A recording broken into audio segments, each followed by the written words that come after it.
बहुत सारी चीज़ें बताई जाती हैं कि ये तुमने जो है, तुम अगर दीक्षित हो रहे हो तो तुम्हारे लिए ये कर्तव्य है।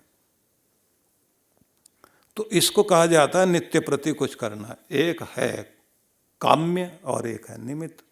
तो काम्य कहा जाता है विजय की कामना के लिए, संतान के लिए, स्त्री के लिए, कुछ धन प्राप्त करने के लिए, किसी भी निमित्त जो कुछ भी आप जो है दान पुण्य सत्कर्म करते हैं उसको काम्य कहते हैं।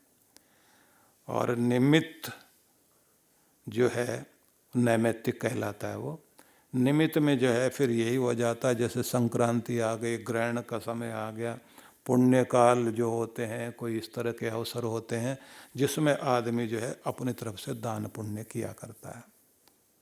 इस तरह की सारी चीज़ों को जो है निमित्त कहते हैं, नैमित्तिक कहते हैं कि ये चार प्रकार हैं। चतुष्प्रकारम त्रिविधम।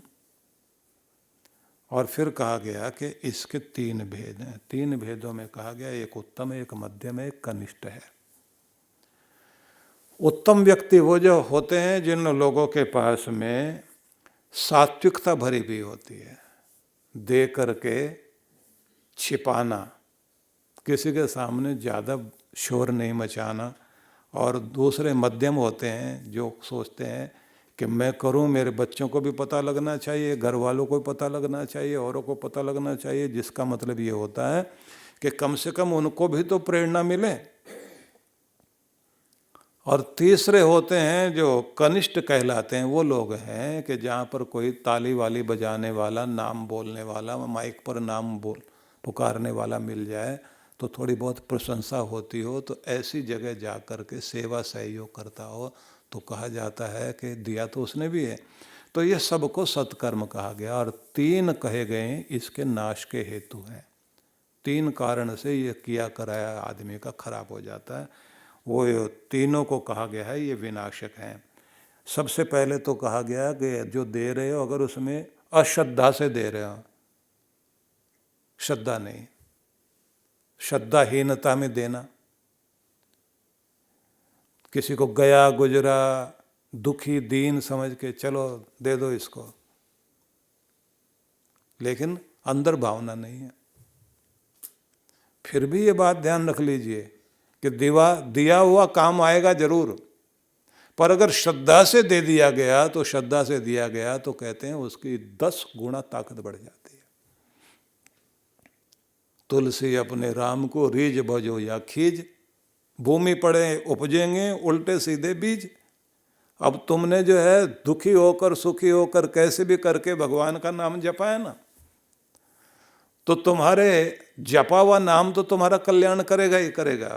तुमने सीधे हाथ से बोया है या उल्टे हाथ से बीज उठा करके फेंके हैं, बीज उल्टे गिरे हैं या सीधे गिरे हैं, जमीन पर जाकर तो उगेंगे, तो आपका दिया हुआ तो काम आएगा, ये तो बात सच है। लेकिन फिर भी एक बात ध्यान रख लीजिए कि अगर उसका चमत्कार देखना चाहते हो, जोड़ दीजिए श्रद्धा उसमें। और अगर अश्रद्धा आ गई तो कहते हैं तुमने विनाशक रूप अपना लिया, मतलब जो उसका 10 गुना लाभ ले सकते थे बस 1 गुना ही लाभ लेकर के जा रहे हो। दूसरी बात कही है दे करके पछताए आदमी। देकर पछताना जो है वो गलत है। जैसे मैंने बताया था ना आपको, वो सज्जन जो है, मैं अभी स्टेज पे जा ही रहा था, 30-40 साल पुरानी बात है, और वो बेचारे वहाँ से भागे हुए आ रहे हैं, गुड़ के व्यापारी थे। मैंने कहा क्या हो गया? बोले मुझे अध्यक्ष बनाया था इन लोगों ने। मैंने कहा फिर आपकी अध्यक्षता में हम भी 10-5 मिनट हमने भी कहकर निकलना था, तो 10 मिनट के लिए आ जाओ। बोले नहीं नहीं नहीं नहीं, मैं वहाँ बैठा ना, 5 माला पहनाई उन्होंने, 25,000 ले लिए। एक माला 5,000 की बैठी। मैंने कहा हिसाब लगा रहे थे वहाँ बैठे बैठे। बोले मैं तो यही सोच रहा था कि इन्होंने जो है बहुत नाम बोल बोल के, तारीफ कर कर के, तालियां बजा बजा कर माला पहनाते चले गए। उसके बाद में जो है 50,000 से शुरू किया था, तो मैंने भी कम करते करते 25 पे आकर टिका कि बस 25 ही दे सकता हूँ। 25,000 मैंने दे दिया। तो उसके बाद फिर मुझे ये लगा कहीं ऐसा ना हो अगली बार और ताली बजवा दे तो मेरे 25 के और 50 ना हो जाए। मैं तो उठ के भाग आया। मैंने कहा पर कोई अच्छे काम के लिए दिया नहीं दिया? बोले काम तो अच्छा था, लेकिन मुझे तो वही ध्यान आ रहा था कि कहीं और ना देना पड़ जाए। दिए हुए में जब आदमी पछताता है तो समझ लीजिए उस दिए हुए का लाभ नहीं है। इसलिए देने में भी एक बड़ी अद्भुत बात है। कहते हैं ना, हाथ में ले करके, और उस समय प्रियंताम धर्मराज, ये बोलना होता है, धर्मराज प्रसन्न हो, मेरी भेंट को स्वीकार करो। और अपने इष्ट देव को भी कहना होता है, त्वदीय वस्तु गोविंद तुभ्यमेव समर्पय, मेरे गोविंद तुम्हारा दिया हुआ तुम्हारे लिए ही समर्पित कर रहा हूँ। और फिर भाव मन में बनाना होता है कि ये इस भूमि में, परमात्मा के बाग में, उसके बगीचे में मैं ये कुछ फूल या ये बीज बो रहा हूँ जो मेरे परमात्मा के द्वारा दिए गए थे, ये उगे बढ़े और इसका लाभ संसार को हो। और उसकी सुगंध और उसके ऊपर से आती हुई कृपा की किरणें अपने अंदर महसूस करें, क्योंकि वो बोया आपने वहाँ है, फल आपकी तरफ आ रहे हैं, क्योंकि वो किसी का उधार बाकी नहीं रखता, भगवान लौटाता है, आपका दिया हुआ आपकी तरफ आया करता है। तो इसलिए देख करके पछताना। और तीसरी चीज कही गई है, कुपात्र को देना, गलत जगह दे देना। गलत बात वो होती है कि जब कहते हैं ना कि सहरा में कलियां तरसती रही और समंदर में बादल बरसता रहा, वहाँ बादल जाके बरस रहा है जहाँ समुद्र में पहले ही बहुत सारा पानी है, और जहाँ रेगिस्तान में जो है वो कलियां जो फूल बनकर मुस्कराती और दुनिया को सुगंध लौटाती, वहाँ पर जो है वो पानी के प्यास में तड़प कर वहीं के वहीं सूख गई, वहाँ 2 बूंद भी गिर जाते।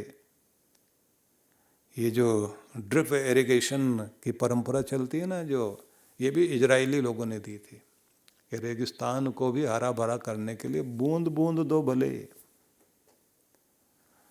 तो पौधे के जड़ में कुछ कुछ बूंदे पानी की गिरती जाती हैं और उसी से जो है वो हरा भरा होता जाता है, ज़्यादा पानी देने की जरूरत नहीं पड़ती।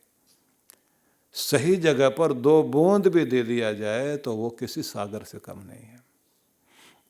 तो इसको माना गया है कि ये है वह प्रकार।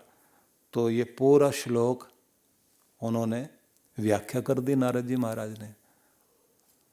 धर्मवर्मा नाम के वो राजा बहुत आनंदित हो गए और उन्होंने जो है उस समय खड़े होकर के कहा कि हे विद्वान विप्र, 7 लाख गवें आपकी हुई, 7 लाख स्वर्ण मुद्राएं आपको मैं दे रहा हूँ, 7 गांव भी आपको दे रहा हूँ, अब ये आप संभालिए। और ऐसा कहकर उन्होंने अपने संकल्प को पूर्ण किया। अब नारद जी उस दान को लेकर के बहुत दुखी हो गए। बोले दक्षिणा देते तब तो ठीक है, ये तो दान दे दिया गया।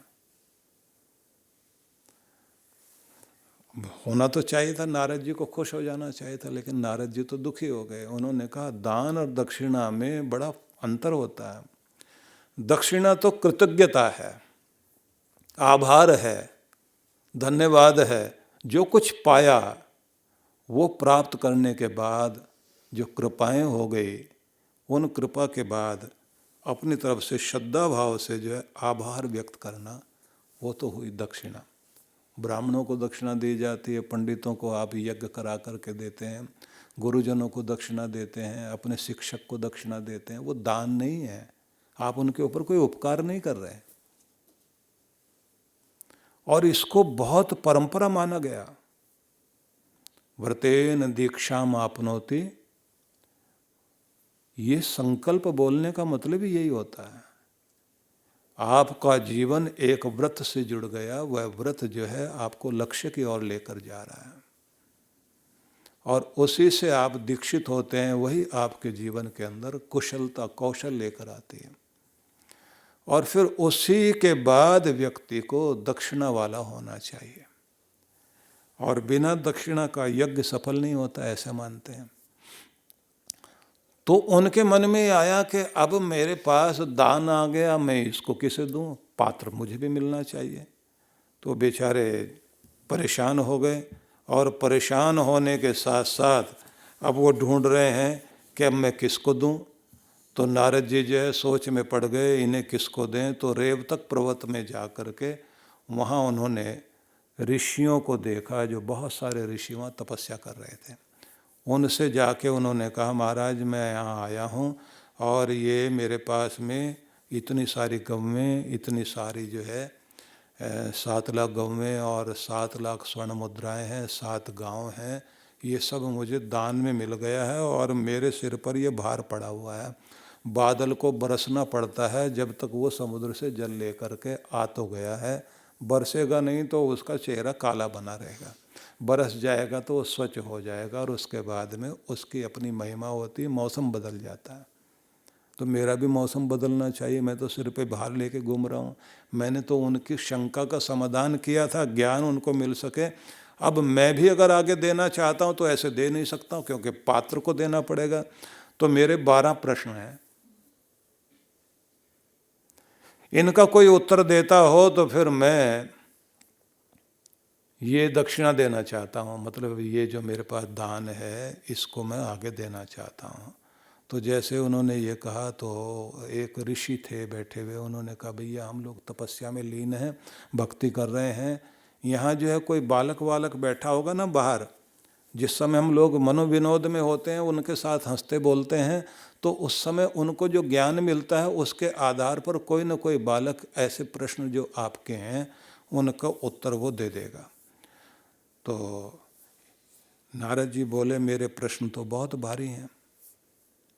क्या प्रश्न है? बोले एक तो ये है कि मातृका कितनी है, और 25 वस्तुओं से बनने वाला जो है घर किसे कहा जाता है, अनेक रूपों वाली स्त्री जो है उसको एक रूप बनाने की कला कैसे होती है, और जगत में विचित्र कथा कौन करता है, संसार में सबसे बड़ा मगरमच्छ कौन सी चीज़ है, 8 प्रकार के ब्राह्मण किन्हें कहा जाता है, और साथ में मुझे ये भी बता दीजिए आप कि 4 युग जो प्रारंभ हुए थे वो कौन कौन से दिन से हुए थे।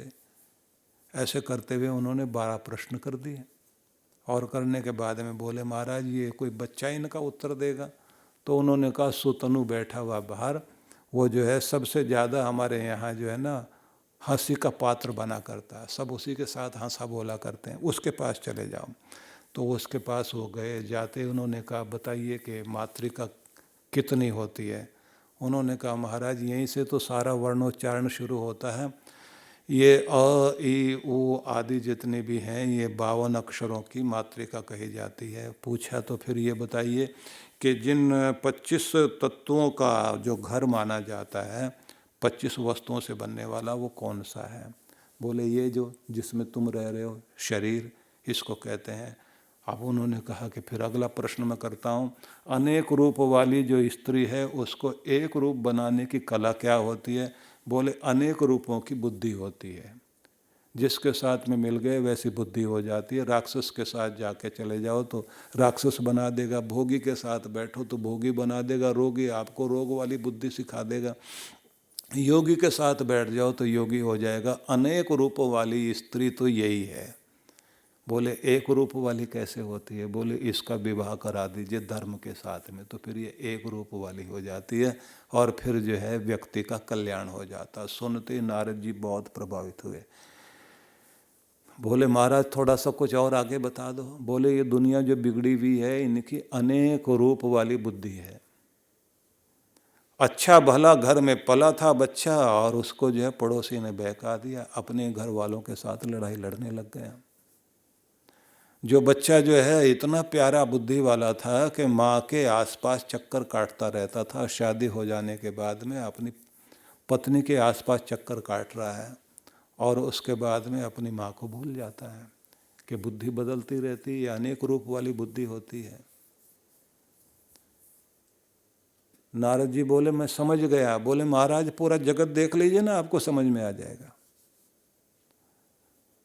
लोग बुलक्कड़ हैं। और नारद जी की बात जो उन्होंने प्रश्न पूछे थे तो वो भी मुस्कुराने लग गए, और सुतनु जो है उनको उत्तर देता चला गया, उत्तर देता जा रहा है। तो उसी के साथ में उनको ध्यान आने लग गया, क्योंकि विदुर जी ने एक बार कहा था तो नारद जी ने वो भी सुना था कि ये भी तो कितनी विचित्र बात है कि विवाह हो जाने के बाद कोई भी लड़का किस तरह से माँ को भूल जाता है, जैसे पढ़ने के बाद विद्यार्थी अपने टीचर को भूल जाता है, और ठीक हो जाने के बाद रोगी अपने डॉक्टर को भूल जाता है, शादी हो जाने के बाद लड़का अपनी माँ को भूल जाता है। कि लोगों की बुद्धि बहुत ही विचित्र है। और अगर काम पूरा हो जाए किसी का तो फिर भगवान से भी क्या मतलब, बाद में मंदिर में चले जाएंगे। आदमी की स्थिति ऐसी, मतलब निकल गया, उसके बाद में इज्जत मान सम्मान सब कुछ छोड़ने लग जाता है। अनेक रूपों की बुद्धि होती है व्यक्ति की, लेकिन ये बात जरूर है उस बुद्धि की शादी हो जाए धर्म के साथ में, तब फिर ऐसा धार्मिक व्यक्ति, उसकी बुद्धि जो ठहर जाती है, वो कभी भी किसी की बात सुनने के बाद विचलित नहीं हुआ करता। सुतनु जैसे जैसे बोलता चला गया, महाराज आगे और प्रश्न कर रहा हूँ मैं, उनका उत्तर भी तो दो। संसार में जो है विचित्र विचित्र कथाएं कौन करते हैं? बोले ये जो पंडित लोग होते हैं ना, बैठकर विद्वान लोग, ये ऐसी ऐसी कथाओं की रचना करते हैं, सुनने के बाद में आदमी का मन जो है उसी में रमा रहता है और कहता और सुनाओ। नारद जी बोले तो फिर एक और बात बता दीजिए कि किसी तालाब में बहुत बड़ा मगरमच्छ रहता हो, तो इस दुनिया में भी कोई मगरमच्छ रहता है कि जो आदमी को पकड़ ले और उसके बाद छोड़े नहीं? और जितना जितना वो काटे और खाए उतना उतना और बड़ा होता जाए। तो सुतनु हंसा और हंस करके बोला, महाराज प्रश्न को उतना ही रहने दो और उत्तर सुन लो। लोभ ही एक ऐसी चीज है, लोभ कभी भी घटता नहीं है, बढ़ता जाता, निगलता जाता, निगलता जाता, निगलता जाता। पूरे संसार का ग्रह मगरमच्छ यही है। अब नारद जी और सुतनु की दोनों की जो है चर्चा हो रही है, और उधर जो है मजा ले रहे हैं ऋषि मुनि लोग बैठे। कि ये जो आए थे बड़ा ज्ञान व्यान की बात कर रहे थे, एक छोटा सा बच्चा ही बैठ करके इनको जिस तरह से सिखा समझा रहा है तो आनंद आ रहा। तो उन्होंने उसके बाद में फिर ये कह दिया कि एक बात बताओ, अब मैं तुमसे एक गहरा प्रश्न करूंगा। 8 प्रकार के ब्राह्मण कौन होते हैं? उन्होंने भी देखा कि इतने सारे ऋषि मुनि बैठे हुए हैं, तो इन सबको जो है मैं थोड़ा ऐसा प्रश्न भी कर दूं कि इनका ध्यान भी जाए। तो नारद जी ने जैसे ये प्रश्न किया तो सुनने के बाद सुतनु ने कहना शुरू कर दिया, महाराज 8 तरह के ब्राह्मण वो होते हैं। पहला तो है जिसको मात्र कहते हैं।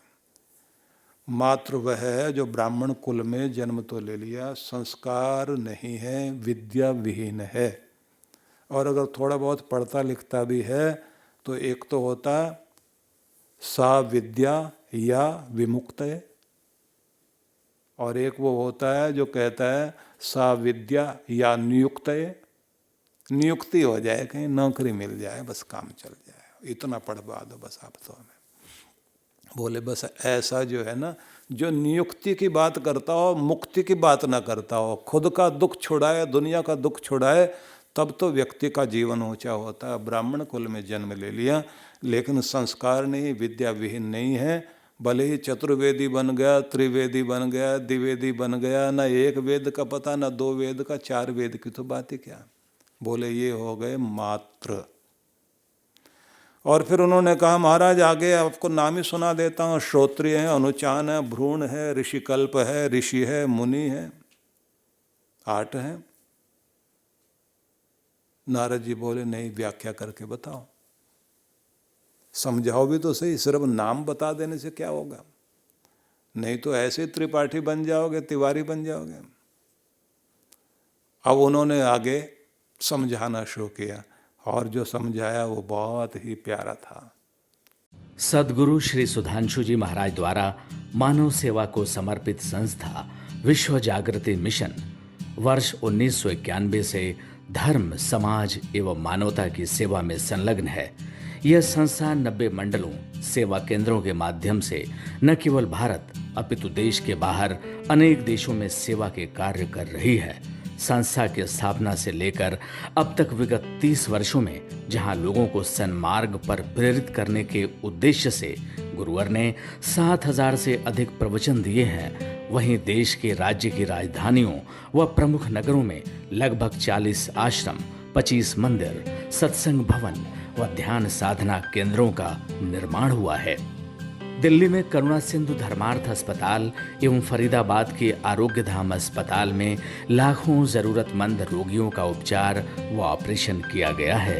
अनाथ गरीब बच्चों के लिए सूरत में अनाथाश्रम, दिल्ली एवं कानपुर में गुरुकुल, फरीदाबाद में ज्ञानदीप विद्यालय, मुरादाबाद में सृजन प्राइमरी स्कूल, झारखंड के रुक्का खूंटी गांव में आदिवासी बच्चों के लिए 2 पब्लिक स्कूल समेत दिल्ली में उपदेशक महाविद्यालय भी बनाया गया है।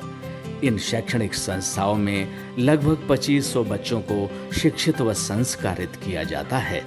दिल्ली के आनंदधाम आश्रम में जहां वृद्धाश्रम एवं वानप्रस्थ संचालित हैं, वहीं आश्रम की कामधेनु गौशाला में 125 गौओं की सेवा की जाती है। कामधेनु गौशाला की तरह ही देश के प्रमुख नगरों में 7 अन्य गौशालाएं भी संचालित हैं। साथ ही पूजा पाठ, यज्ञ अनुष्ठान से लोगों में धार्मिक भावना जागृत की जाती है।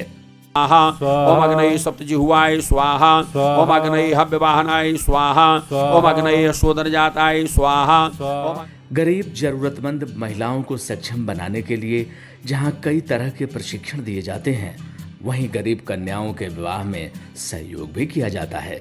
प्राकृतिक आपदा जैसे कि बाढ़, भूकंप, तूफान आदि में जहां मिशन द्वारा प्रधानमंत्री राहत कोष में सहयोग किया जाता है, वहीं जैसे वर्तमान में चल रही महामारी कोरोना संकट काल में जरूरतमंदों को भोजन, राशन किट व सांसों के संकट से जूझ रहे जरूरतमंद मरीजों को देश विदेश से मंगाकर ऑक्सीजन कंसंट्रेटर बांटे गए। मानव सेवा को ईश्वर भक्ति मानते हुए सेवा परमो धर्म के भाव से विश्व जागृति मिशन के सेवा कार्य निरंतर जारी हैं।